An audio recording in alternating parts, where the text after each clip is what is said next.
무서운 합병증을 부르는 당뇨병. 아주 심한 협착이 있는 것을 알 수 있겠습니다. 괴사에 빠지는 심근경색으로 진행을 하게 되는 점점 사구체 여과율이 떨어져서 만성 심부전으로 진행하게 됩니다. 당뇨병 전 단계 1,400만 명 시대 30세 이상 성인 41%가 앓고 있다. 그런데 먹고 또 먹고 아, 배부르다. 104, 105 정도 나왔다가 5년 전부터는 한 120. 110에서 20 사이 왔다 갔다 하거든요. 113, 125. 포만감. 괜찮아요. 근데 또 뭐가 자꾸 씹고 싶어요. 시도 때도 없이 유혹의 손길은 다가오는데 일상생활 중에 혈당을 올릴 수 있는 그런 원인이 있다. 혈당을 낮추기 위한 골든타임. 당뇨병 길목에선 프로젝트 참여자 4명. 그들은 정상 혈당을 되찾을 수 있을 것인가? 힘듭니다.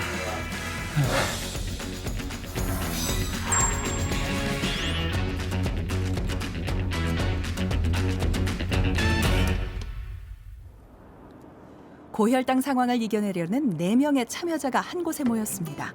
당뇨병 위험도 체크리스트예요.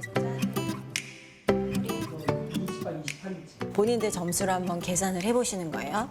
4점에서 6점은 사실 당뇨병 발생 위험이나 이런 부분들이 안심할 수는 없는 상황입니다.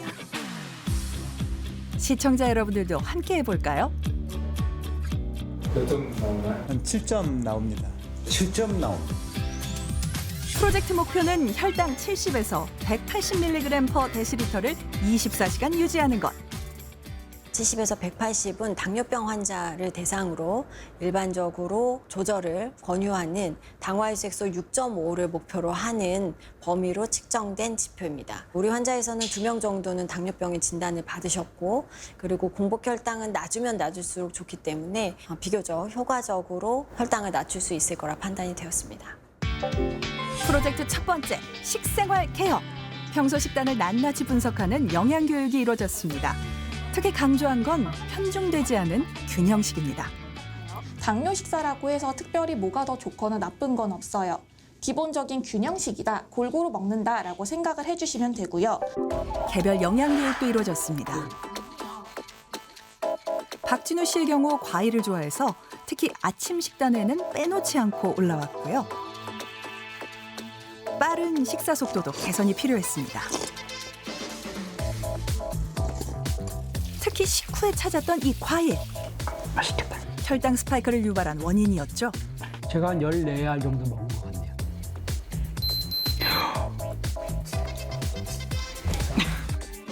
빠른 식사와 과일이 고혈당의 주요 원인으로 꼽힌 박진우 씨. 공복혈당, 당화 혈색소 수치가 당뇨병 전 단계를 가리켰습니다. 가급적이면은 간식으로 과일은 좀 사이드로 빼셨으면 좋겠고요. 기억하기 어려우시면 그냥 내 주먹 하나가 넘어가지 않는 정도로. 이것저것 합쳐서 한 주먹 맞아요. 여러 종류 먹으면 주먹이 한 네. 혹시 채소 종류는 따로 드시는 건 아침에는 없으세요? 채소 종류가 없어요. 보통은 지금 보니까 채소 종류가 조금 부족한 식사가 좀 여러 번 있었어요. 그래서 여기다 샐러드를 곁들여서 드시면 조금 더 골고루 드시는 걸 유지하실 수가 있을 것 같아요. 박진우 씨는 부족한 채소를 대거 보충하고 식단 메뉴는 다양화하는 처방을 받았습니다.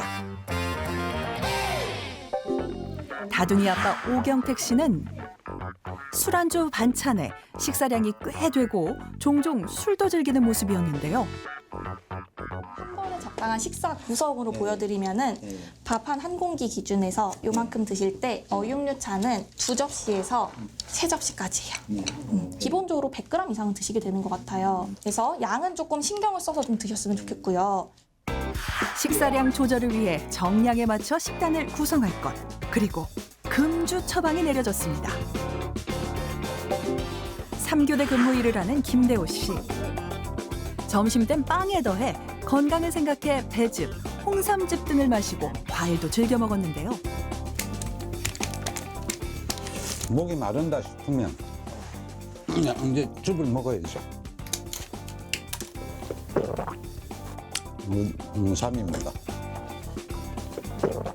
무심코 먹는 가운데 당류 섭취는 늘어났고 밀가루는 뭐 전부 다 좋아합니다만은 빵, 떡, 라면, 만두, 국수. 탄수화물 위주의 식사는 과일, 즙 섭취와 합해져 혈당 스파이크를 유발했는데요. 김대호 씨는 모든 검사에서 당뇨병 진단을 받았습니다. 어떤 식단 처방이 이루어졌을까요? 앞으로는 아침, 점심, 저녁 3번 다 곡류, 어육류, 채소는 꼭 같이 들어가 있어야 돼요. 팥빵이나 크림빵처럼 달달한 빵은 설탕이 조금 첨가되어 있다고 생각을 하시면 돼요. 혈당은 혈당대로 올라가고 몸에 필요한 영양소는 부족할 수밖에 없어요. 밥 차려서 드셔야 돼요. 과일은 간식이에요. 그래서 하루에 제가 1번에서 2번까지는 드시도록 여기 써놨어요. 대표적으로 드셨던 그 연시나 홍시 같은 거는 얘는 안 드셨으면 좋겠어요. 얘는 X해 놓을게요. 많이 드실 거면 차라리 토마토나 방울토마토로 바꿔서 드세요. 혈당을 빠르게 올리는 과일 종류와 빵 섭취가 제한됐고 3대 영양소의 균형과 금주를 권고받았습니다. 참여자 4명은 식단과 식습관 모두를 바로잡는 식생활 지침서를 받았는데요. 앞으로 한 달 동안 이 5가지를 꼭 지켜야 합니다. 여기서 단순당은 뭘 의미하는 걸까요? 단순당은 포도당과 과당으로 이루어진다고 볼 수 있는데요. 과당의 대표적인 것이 액상과당입니다. 액상과당을 포함하는 음료라든지 그리고 또 디저트, 쿠키, 과일 이런 것들을 드시게 되면 혈당을 급속하게 올릴 수 있습니다. 일일 탄수화물 섭취량을 130g으로 정한 이유는 뭘까요? 이 용량은 저희가 일반적으로 성인에서 요구되는 탄수화물의 칼로리를 50에서 55%로 설정을 했을 때보다도 사실은 낮은 수치이기 때문에 혈당을 낮추는 데 효과적이라고 예상을 했습니다. 채소부터 먹기 시작하는 거꾸로 식사법은 혈당 조절에 어떤 영향을 줄까요? 혈당 관리를 위해서는 먹는 순서가 중요합니다. 채소나 어육류 반찬을 먼저 드실 수 있습니다. 이 경우에는 나중에 혈당을 높이는 탄수화물을 드시더라도 어느 정도 그 위가 비어있는 상황이 아니기 때문에 혈당을 급격하게 올리지 않고 완만하게 올리는 그런 특징이 있습니다. 천천히 식사할 때 장점은 뭘까요? 우리가 음식을 충분히 섭취하면 지방 조직에서 렙틴이라는 호르몬이 나옵니다. 어느 정도 포만감을 찾았기 때문에 이제 더 이상 음식을 먹지 말아야지라고 하는 그런 사인을 받게 되는데요. 이 렙틴이 분비되는 데는 약 한 20분 정도가 소요가 됩니다. 식욕 억제 호르몬인 렙틴이 분비되기 전에 식사가 끝난다면 포만감이 덜 느껴지게 됩니다.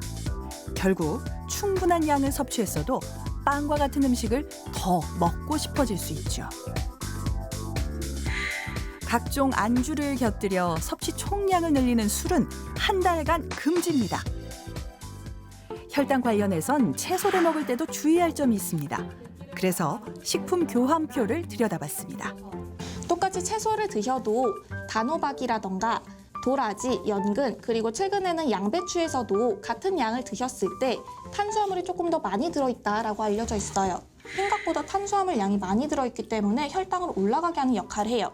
우리나라에서는 식품을 영양소가 비슷한 것들끼리 곡류, 어육류, 채소, 과일, 우유, 그리고 지방으로 나눠놨어요. 그래서 여기는 영양 성분이 비슷한 것들끼리 식품군을 나눠 놓은 거고 혈당을 잘 관리하기 위해선 식품군별 음식 종류와 양을 잘 알아야 합니다. 식품 교환표는 6가지 군별로 각 식품의 일 단위를 나타내는데요. 같은 군 안에서는 같은 일 단위끼리 자유롭게 바꿔 먹을 수 있습니다. 칼로리와 혈당 관리에 도움이 되죠. 식빵 한쪽은 밥 3분의 1 공기로 대신할 수 있고 곶감 반 개는 방울토마토 15개와 맞먹습니다. 그렇게 정해진 하루 권장 칼로리, 참여자마다 다른 이유는 뭘까요? 칼로리 설정은 기초 대사량. 우리가 숨을 쉬거나 호흡을 하거나 움직이지 않고 가만히 있을 때에도 소모하는 칼로리가 되겠고요. 그렇지만 여기에 활동 대사량, 활동 칼로리가 포함이 되어야 되겠습니다. 그래서 하루에 총 필요한 칼로리는 기초 대사량과 활동 칼로리를 고려한 총량이 되겠습니다. 박진우 씨와 오경택 씨는 1일 1,900kcal로 정해졌고요. 과체중인 김대호 씨는 필요 열량과 공유근 양을 다소 낮췄습니다. 여성인 오원전 씨는 1,400kcal로 정했는데요. 혈당을 올렸던 과일군은 네 참여자 모두 1단위로 엄격하게 제한했습니다. 그래서 대표적으로 드셨던 그 연시나 그 홍시 같은 거는 얘는 안 드셨으면 좋겠어요. 얘는 X해 놓을게요. 아예 안 드세요? 아예 안 드시는 거고? 혈당을 많이 올리는 과일 품종은 특히 제한하는 등 세밀한 대응을 했습니다. 아울러 참여자에게 식품 교환표에 따라 탄수화물, 단백질, 지방이 최적 배분된 식단을 유지하도록 했습니다.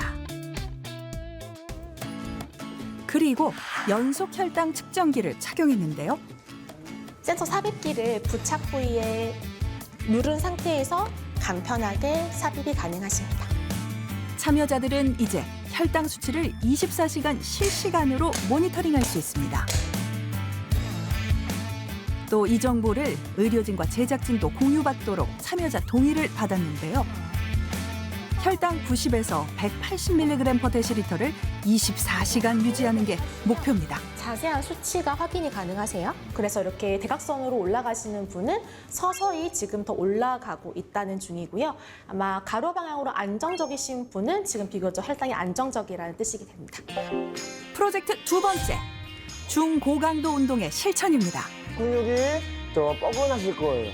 이렇게 쭉 돌려주시고. 근력 운동과 유산소 운동이 중강도 이상으로 복합적인 프로그램을 구성을 했습니다. 대근육근을 이용한 가슴 운동, 등 운동, 그리고 하체 운동 3개가 주 메인 운동이고, 또 유산소 운동은 달리기와 같은 운동을 중강도 이상으로 내가 실생활 속에서 적용할 수 있도록 교육을 했습니다.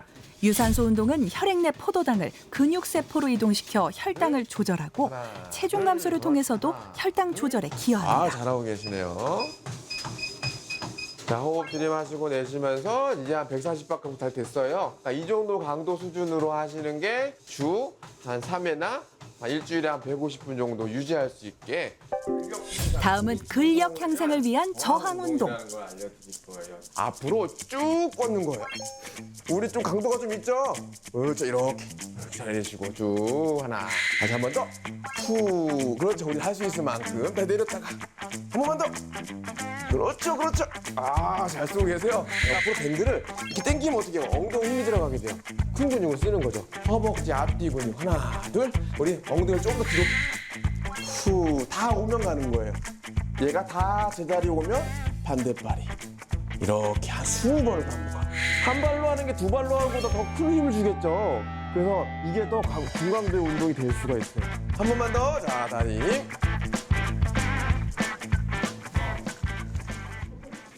근육은 혈중 포도당을 흡수하여 에너지원을 사용하거나 글라이코겐으로 저장해서 혈당을 낮추는 효과가 있습니다. 이때 인슐린과 AMP 카이네이즈라는 특정 효소가 작용을 해서 포도당 수용체를 활성화시킵니다. 이를 통해서 우리 근육 내로 혈중에 있는 포도당을 흡수시켜서 우리가 에너지를 낼 때도 사용을 하고 혈당을 낮추는 데에도 도움이 됩니다. 근육량이 많아지면 혈당을 소비하는 공간이 많아지는 것이기 때문에 운동을 해서 혈당을 낮추는 데에 근육이 중요한 역할을 한다고 할 수 있습니다. 식사 후 등산을 하거나 할 때는 뭐 4,000보 정도. 필라테스와 수영을 통해 건강을 챙겨왔지만 혈당 조절에 아주 획기적이진 않았습니다. 특히 오원준 씨는 중강도 이상의 근육 운동이 부족했었죠. 근육에서 우리가 혈당을 많이 잘 연소를 해야 되거든요. 근육량이 부족하신 건데 지금 운동은 근육을 늘려주는 운동은 아닙니다. 원장님은 체성분 분석 결과 근육량이 낮은 것도 혈당을 상승시키는 원인이라고 할 수 있습니다. 공복 혈당은 정상이지만 당화혈색소 수치는 당뇨병 수준에 들어간 오원전 씨. 특별한 근력 강화 처방이 내려졌습니다. 오원전 씨의 현재 근력은 어느 정도일까요? 근육이 전체적으로 평균 연령대보다 낮으세요. 근데 특히나 우리 허벅지 뒤에 있는 근육이 평균에 비해서 한 50%는 약하신 것 같아요. 평소 운동 많이 했다고 자부했는데 처음 하는 동작, 안 쓰던 근육. 운동 사이사이에 힘주기가 쉽지 않습니다. 쉬어주세요. 너무 힘든데. 반대하면 안 돼요. 많이 힘드세요? 네, 많이 힘들어요. 평소에 다리를 뒤로 밀 일이 별로 없으니까. 지금 하고 있는 뭐 수영이나 필라테스하고 또 다른 느낌? 네, 또 다른 느낌이에요. 생소한 운동에 몸은 말을 듣진 않지만 끝까지 열심히 임하는 참여자들. 그렇죠. 둘, 그렇죠. 이거를 주 3회 분명히 몸에 변화가 있으실 거예요. 힘듭니다. 우리가. 프로젝트 한 달 동안 매일 운동 일지를 기록했고요. 아침, 점심, 저녁은 물론 간식까지 공유해서 철저한 식단 관리에 들어갔습니다.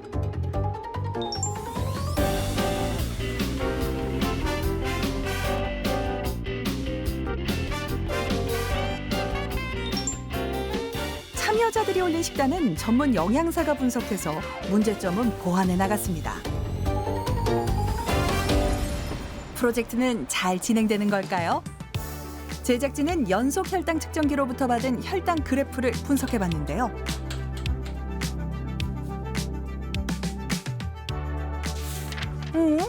목표 혈당을 초과하는 날이 수두룩합니다. 도대체 어떤 식단이 혈당을 올렸을까? 참여자들을 만나 분석해 봤습니다. 프로젝트 하면서 180 기준치 넘은 거에 대해서 복귀하고 있어요. 1월 24일은 아침이 248, 점심이 229, 저녁이 226. 3회나 초과됐는데요? 어떤 것이 이유인지는 모르겠네. 생선과 채소를 푸짐히 곁들여 건강해 보이는 아침 식사인데 샐러드 드레싱이 원인이 될 수 있군요. 요게 지금 점심을 잠깐만. 사진을 몇 장 찍은 거 잠깐만요. 보니까 지인들과의 점심 식사에선 음식 종류가 워낙 많았고요. 원인도 다양하겠네요. 해장식을 먹으면서 아마 그때 좀 조절을 못했던 것 같고 굴비는 거의 한 마리 기름기로 해서 영향이 있지 않았을까. 밥은 거의 한 10분 정도에서 먹었던 것 같아요. 샐러드와 소량의 삼겹살? 밥도 잡곡밥인데? 여기는 한 단위가 방울토마토가 15개라고 돼 있어서 제가 이거 15개 딱 넣은 거거든요. 근데 과일군이 15개가 하루에 한 번이라고 하시더라고요. 제가 한 번에 너무 많이 준 것 같아요. 이거를 3번으로 나눠서 5개씩 나눠주면 좋을 것 같아요. 점저라고 하죠. 샐러드를 간식같이 먹고요. 이어진 저녁 식사, 채소도 풍성한데 뭐가 문제일까요? 혹시 식사 속도가 좀 빠르지 않았나. 그리고 제가 조림을 할 때 여기에다가 약간 매실청을 좀 넣었던 것 같아요.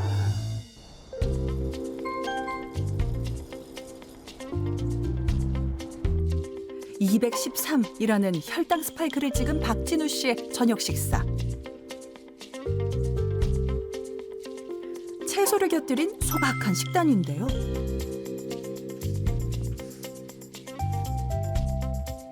저녁은 집에서 먹었는데. 그때 부대찌개 사와서 먹었잖아. 그러네. 부대찌개가 좀 당이 많이 올랐었어. 그치? 아무리 야채를 먹는다고 해도 부대찌개 자체가 당이 엄청 오르네. 맞아. 그리고 밥도 저거 먹었잖아. 햇밥 먹었잖아. 그러네. 그리고 이건 진짜 무말랭이. 그치? 좀 무말랭이도 약간 달달했고. 맞아. 그 부대찌개 저거 사왔나요? 네, 바깥에 사와서 비조리 식품이라서. 영양사 역시 혈당 상승을 유발한 원인으로 사온 부대찌개를 꼽았습니다. 네, 안녕하십니까. 잘 지내셨어요? 예, 잘 지냈습니다. 160 나왔는데 지금 좀 낮추려고 운동하러 나왔습니다. 식사하신 지 얼마나 됐나요? 밥 먹은 지 한 3시간 정도 됩니다. 식후 혈당 스파이크를 막기 위해 나름대로 운동을 했다는 김대호 씨. 혈당을 위한 대대복 운동 알려드리도록 하겠습니다. 오른팔과 왼다리를 쭉 벌려줍니다. 달리기, 등산 등은 꾸준히 하셨다는데요. 밴드 근력 운동은 어떠셨는지 한번 볼까요? 반대로. 지그재그로. 대각선으로. 그러니까 잠깐만. 이게 맞는 것 같아. 아닌 것 같아. 내려가야 되나? 아 맞다. 기본 들어가야 돼. 기본 돌아왔다가 좀 서두신데요. 하나, 둘, 셋, 넷, 다섯. 기본으로 왔다가 밴드 근력 운동은 효과가 있을까요? 허벅지가 많이 힘이 들어갑니다. 그럼 꾸준히 하셨을까요? 이거 자주 해보셨어요? 자주 못 해봤습니다. 예. 그렇게 돼요. 뭐 이제 게을러진 것 같습니다. 시간이 지날수록 좀 게을러진 것 같습니다. 기록이 지금 그래 볼게요. 지금 혈당은 얼마예요? 근력 운동을 하고 난 후 혈당을 확인해 봤는데요. 확실히 낮아진 수치를 보니 생각이 많아집니다. 좀 더 열심히 해볼 걸 하는 게 약간 좀 후회됩니다. 프로젝트 전반 김대호 씨의 식단은 어땠을까요? 관리하기 어려웠습니다. 근데 이제 요 다른 날을 한번 볼까요? 밥을 드시고 떡과 만두 그리고 여기도 전이 있고 그래서 혈당을 좀 많이 올리는 날이 되지 않았을까 이렇게 생각을 합니다. 탄수화물의 콤보. 치솟은 혈당은 5시간 동안 떨어질 줄을 몰랐고요. 피자와 딸기를 먹은 점심. 밖에서 사온 닭볶음탕에 흰밥이 더해진 저녁. 이날 김대호 씨의 혈당은 하루 종일 고공행진을 이어갔습니다. 지난 10년간 당뇨병 전 단계를 유지했던 김대호 씨의 혈관 상태는 어떨까요? 혈관의 탄력성과 혈관 내벽의 침전 등 동맥 경화 정도를 확인해봤습니다. 전체적으로는 지표는 정상 범위에 해당은 되시는데 약간 위쪽에 있어서 동맥경직도가 이제는 시작이 되는 그런 상황이십니다. 꾸준하게 혈당 관리도 하시고 혈관에 대한 건강을 체크하셔야 되는 시점이 되겠습니다. 그래서 혈당이 오르게 되면 우리가 혈관에 그 내피세포라고 혈관 내막에 자극을 주게 됩니다. 내피세포가 손상을 받아요. 그러면 이 내피세포 자체는 혈액을 응고시키는 그런 것에도 영향을 주기 때문에 아무래도 좀 혈관이 딱딱해지기도 하고 안에 흐르는 피가 좀 찐득찐득한 그런 양상이 될 수가 있습니다. 혈관 건강에도 빨간불이 켜진 만큼 특단의 조치가 필요한 상황. 그래서 밥량이 여기 한 3분의 2 정도 되게끔 드시면 아마 기존 양에서 한 절반 정도로 매일마다 체중을 재셔서 저희 목표는 체중을 어제와 동일하게 체중의 증가는 인슐린 저항성을 증가시키는 것으로 알려져 있습니다. 연구에 따라서는 체중을 5% 감량을 하면 혈당 감소 효과가 58%까지 증가한다는 보고도 있습니다. 김대호님은 체질량 지수 25 이상으로 비만에 해당하신 상황이었습니다. 그래서 체중 감량을 하신 경우에는 혈당 감소가 효과적으로 일어날 것이라고 생각이 돼서 요청을 드렸습니다. 당뇨 합병증 발생률이 높은 눈은 어떨까요? 자, 여기 앉으시고요. 관찰이 되는 그런 소견이고요. 둘 다 당뇨 망막병증은 현재는 없습니다. 양쪽 다 당뇨 망막병증은 없는데 당뇨 망막병증은 고혈당으로 인한 염증과 산화 스트레스로 미세혈관 세포 손상과 혈류 장애를 일으키거나 병적인 신생혈관이 자라게 합니다. 결국 시신경을 손상시키고 실명까지도 이르게 하는 무서운 당뇨 합병증.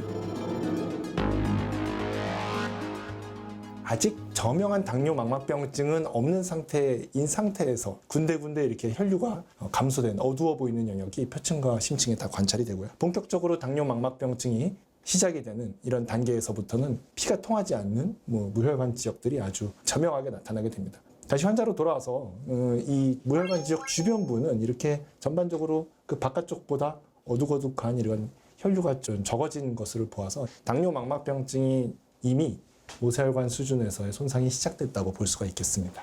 그 당뇨라는 게 상당히 무섭구나. 네. 관리 안 하면 참 실명까지 온다. 이거는 지금이라도 이제 관리를 철저히 해야 되겠다. 뭐 이런 생각이 듭니다. 이미 당뇨병 전 단계에서도 혈관에는 영향을 주나요? 네. 혈관 내벽은 높아진 혈당을 흡수해야 되기 때문에 산화 스트레스나 염증이 증가합니다. 저희 연구팀에서 당뇨병 전 단계와 정상이지만 높은 혈당 범위에 있는 분들에게서 동맥 경직도가 증가했다라고 하는 논문을 보고한 바가 있습니다. 근데 여기서 중요한 것은 무증상이나 아니면 진단받지 않은 분들이 혈당이 오를 때에 동맥 경직도가 증가했다라고 하는 것이고요. 이러한 혈관의 변화는 안타깝게도 비가역적이기 때문에 한번 손상이 되면 다시 원상태로 돌릴 수 없다라는 부분을 기억하셔야 하겠습니다. 어머, 그러면은 처음부터 혈당이 오르지 않도록 관리를 해야 되는 게 굉장히 중요하겠네요. 네, 맞습니다. 이게 고지혈증과 고혈당하고 관련이 있을까요? 고혈당 상태에서 쓰고 남은 혈당은 중성지방 형태로 저장이 되고요. 네. 좋은 콜레스테롤로 알려져 있는 높은 콜레스테롤 수치는 낮춥니다. HDL은 낮추고. 맞습니다. 네. 그래서 인슐린 저항성이 또 심해지면 간에서는 저밀도 콜레스테롤의 분해가 제대로 이루어지지 않아서 네. 혈액에 쌓여서 동맥경화를 유발하기도 합니다. LDL 그 수치가 높아진다는 말씀이에요? 네, 맞습니다. 그래서 이러한 변화는 우리가 혈관 내피세포에도 영향을 주어서요. 손상된 내피세포에서는 피떡이라고 하는 혈전이 잘 생기기도 합니다. 그러면 고혈당이 설마 고혈압과도 관련이 있을까요? 네, 매우 관련이 많습니다. 네. 그래서 인슐린 저항성은 혈관을 수축시키고 신장에서의 나트륨의 재흡수를 증가시켜서 혈압을 상승시킵니다. 높아진 혈당에 따라서 활성산소가 증가하면 산화질소라고 하는 혈관을 확장시키는 물질의 생성을 억제를 하는데요. 이로 인해서 혈압은 또 상승하게 됩니다. 또한 고혈당으로 인해서 흥분된 교감신경은 아드레날린과 같은 호르몬을 분비를 하는데 이는 혈관을 수축시키고 심박수를 증가시켜서 혈압을 상승시킵니다.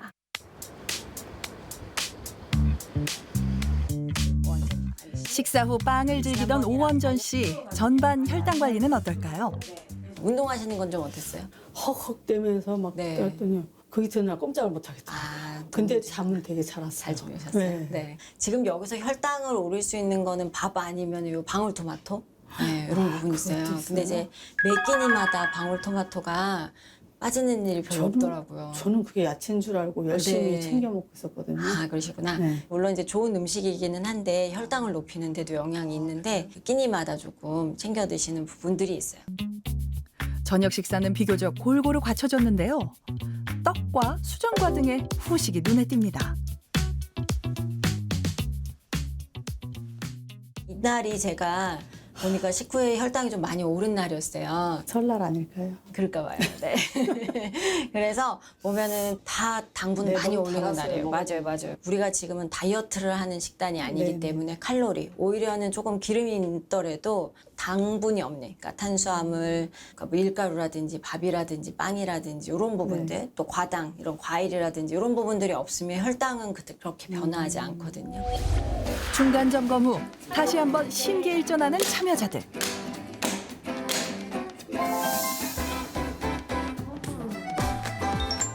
채소량을 대폭 늘리고 어려움을 겪을 땐 영양사에게 도움을 청했습니다. 혈당 관련해 음식군별로 상세한 조언도 받고요.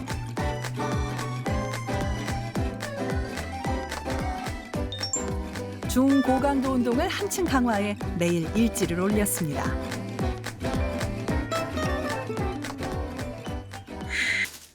이제는 일상이 된 식생활 지침서가 보입니다. 다양한 채소가 가득한 주방. 색색으로 하나씩. 아내의 사랑이 그대로 느껴집니다. 식품 교환표에 나와 있는 걸 기준으로 해서 담고요. 야채는 좀 더 넉넉하게 먹을 수 있다고 해서 조금씩만 더 담고 있습니다. 채소를 식단의 주력으로 삼은 지 꽤 됐습니다. 오늘의 단백질은 돼지고기 수육. 아무리 맛있는 음식이라도 정량은 꼭 지킵니다. 돼지고기 수육은 이 단위를 먹을 수 있어서 어군류는 한 군에 40이라서 이제 오늘은 80g을 주려고 해요. 저희 남편 식단 할 때마다 이걸 보니까 여기가 지금 너덜너덜해졌어요. 하도 봐가지고. 80이 딱 맞네요. 80으로 딱 맞춘 고기 양이에요. 네, 고기가 양이 적네. 아, 고기가 양이 적어요? 네, 예전에 먹었을 때는 고기를 좀 많이 먹었거든요. 채소량 같은 경우는 한 4배 정도 더 넣는 것 같고요. 고기 양은 한 4분의 1 정도 줄어든 것 같고 밥 양도 거의 한 2분의 1 정도 줄어든 것 같습니다. 막걸리 같은 건 안 보이네. 술은 요 프로젝트 시작하면서부터 금주하고 있습니다. 엊그저께 저희 장모님 구순이었는데도 술을 마시지 않았습니다. 괜찮으세요? 아쉽죠. 하지만 그래도 건강을 위해서 현재까지는 금주하고 있습니다. 어머니 식사하십시다. 네. 가장 먼저 채소를 먹는 오경택 씨. 닭발에 밥을 얹어 먹던 때와는 다른 모습인데요. 이게 비트가 맛이 괜찮아요. 식감이 있어서. 그동안 느끼지 못했던 채소의 매력에도 푹 빠졌습니다. 계속 채소만 드시는. 한 채소는 한 5분에서 7분 정도 먹고 그다음에 단백질 먹고 그다음에 탄수화물 먹습니다. 식단의 변화는 가족 식사의 풍경도 바꿔놨습니다. 닭발을 즐겨 먹던 딸 민서도 아빠와 함께 건강한 식사를 하게 됐습니다. 채소, 수육, 그리고 잡곡밥, 거꾸로 식사법입니다. 식사 시간은요? 지금 23분 12초 걸렸습니다. 갑자기 왜요? 네? 제가 170으로 알람을 잡아놨거든요. 그랬더니 지금 물려서 초기에는 좀 강한 운동을 하면은 그렇게 좀 혈당 오르는 걸 잡을 수 있더라고요. 식곤증에 무너졌던 일상이 달라졌습니다. 잘 안 돼. 생각보다 아니, 긴장해서.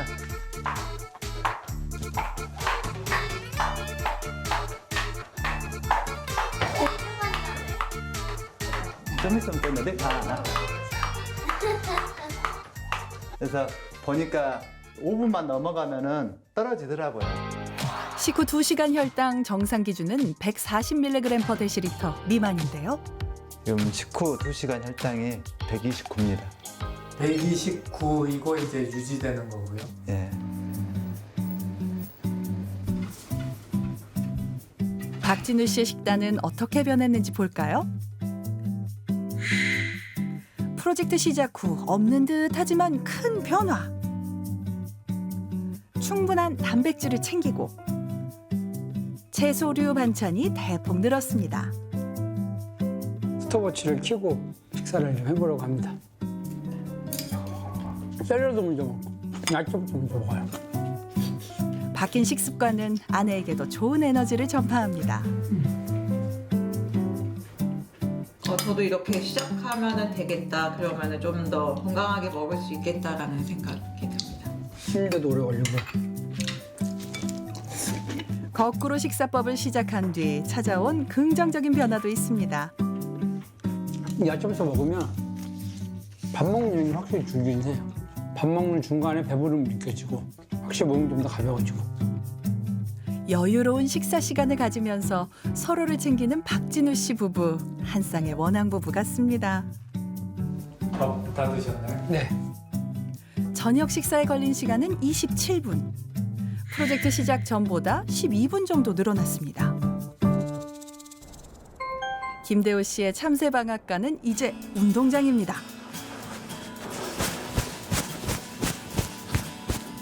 숨이 찰 정도로 달릴 때 상쾌한 희열을 맛봅니다. 예전에는 이런 기분 못 느껴봤죠. 이번 프로젝트로 인해서 아주 많이 느껴졌습니다. 10년 묵은 당뇨병 전 단계를 뒤로 날리고 새롭게 발을 내딛습니다. 지금은 뭐 18바퀴를 가볍게 좀 뛸 수가 있죠.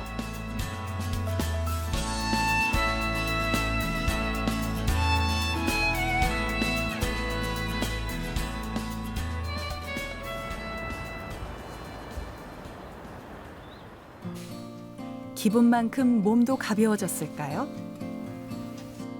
72.5 나왔습니다. 2kg 정도 빠진 것 같습니다.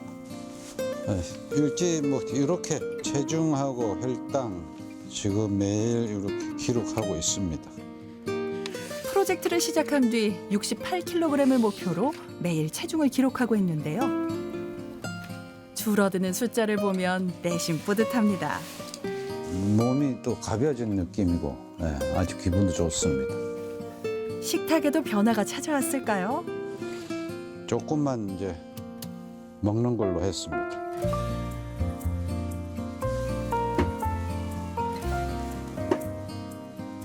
반찬 구성은 어떨까요?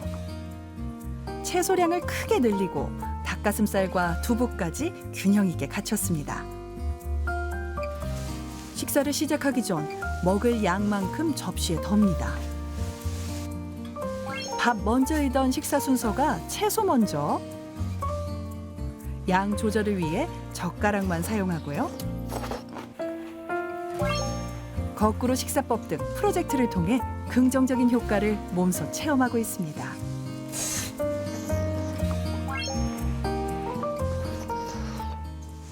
지금 해보니까 뭐 가벼워졌다는 거가 이제 일차적으로 좀 느껴지고 피로도 좀 덜한다. 오원전 씨는 어떨까요? 여기 힘 좀 들어가시죠. 힘 등을 쭉 온다는 느낌으로. 그렇죠. 근육량 부족으로 혈당 조절에 어려움을 겪었던 만큼 그간 특훈을 받았습니다. 그렇지. 선생님들이 엄청 강하게 훈련을 시켜줘서 이를 악물고 했습니다. 프로젝트 시작 후 허리 둘레는 줄고 근육은 두꺼워졌습니다. 악력이 양쪽 모두 크게 증가했고 하지 근력도 큰 향상을 보였습니다. 드디어 혈당 개선 한 달 프로젝트를 마쳤는데요. 네, 화면입니다. 참여자들은 혈당 낮추기에 성공했을까요? 네, 오셨습니까? 네. 당뇨병 초기를 진단받았던 김대호 씨. 긴장되는 순간 처음에 우리가 139 정도로 당뇨병에 해당하는 공복 혈당 수치였습니다. 근데 그 수치가 114로 감소가 되었어요. 이제는 당뇨병 전 단계 수치에 해당이 되겠습니다. 당뇨병 진단 후 운동을 열심히 했던 오경택 씨는 어떨까요? 근육량이 늘고 체지방률은 감소하는 긍정적인 변화가 나타났습니다. 식단 관리뿐만 아니라 운동도 굉장히 열심히 하셨구나라는 것을 이 지표를 보면 확인할 수가 있습니다. 공복 혈당이 153이었던 오경택 씨를 비롯해 4명의 참여자 모두 공복 혈당이 크게 호전됐습니다.